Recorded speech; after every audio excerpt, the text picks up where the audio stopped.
le pouvoir fait tourner les têtes et peut parfois déconnecter de la réalité. Durant les 7 années qu'il a passées dans le bureau ovale de la Maison-Blanche, Bill Clinton a parfois perdu le fil de ce qu'il se passait hors des murs de la résidence des présidents américains. Déboussolé lors de son départ, en 2001, l'ancien chef de l'État a dû réapprendre à vivre normalement. Et pour lui, même les choses les plus simples étaient devenues compliquées. À cette époque-là, il a même dû demander l'aide à l'un de ses proches pour se remettre à la page et lui expliquer l'un des phénomènes les plus importants du moment, la série Friends 2. Bill Clinton, qui n'avait jamais eu l'occasion de regarder les aventures de Rachel, Ross, Monica, qui ont commencé en 1994, un an après son entrée à la Maison-Blanche, et les autres, a donc demandé à son proche collaborateur Doug Band de lui résumer cette série qui faisait un carton. Reclus dans sa maison à Chappaqua, Bill Clinton vivait alors ses premiers jours d'ancien président des États-Unis. Un moment compliqué pour lui, qui était alors particulièrement esselé et encore fragilisé par les différents scandales essuyés pendant ses mandats. Loin de son épouse, Hillary Clinton, qui était à Washington, et de leur fille, Chelsea, qui étudiait à Oxford, il ne pouvait compter que sur Doug Band. Personne ne voulait être près de Clinton. Personne ne voulait travailler pour lui.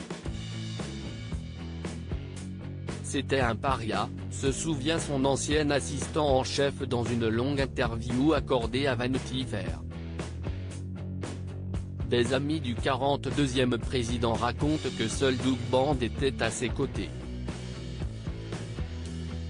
Ce qui a donné lieu à une discussion étonnante. Il était très déconnecté du monde, se souvient son ex-conseiller et ami intime. Il m'a demandé un soir d'expliquer ce qui se passait dans cette série intitulée Friends 2. La boulette d'Hillary Clinton en 2014. Dans une interview accordée à ABC, Hillary Clinton faisait de rares confidences sur cette époque. Et notamment sur les problèmes d'argent que sa famille avait en quittant la Maison-Blanche. Nous avions environ 12 millions de dollars de dettes, assurait l'ex-chef de la diplomatie américaine. Il a fallu qu'on travaille vraiment dur. J'étais au Sénat, je ne pouvais pas faire grand-chose, et je suis très reconnaissante envers mon mari, qui a toujours travaillé dur depuis qu'il est né, pauvre.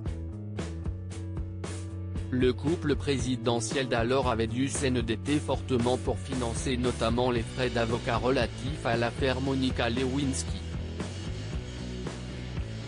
Résultat, leur famille était non seulement fauchée, mais endettée.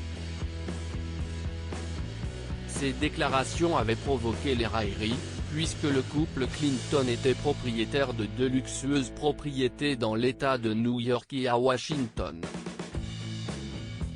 Je n'aurais pas dû prononcer les 5 ou 6 mots que j'ai prononcés, mais mon usage maladroit de ces quelques mots ne change rien à qui je suis, à ce pourquoi je me suis battu toute ma vie, et à ce que je défends aujourd'hui, se défendait alors Hillary Clinton.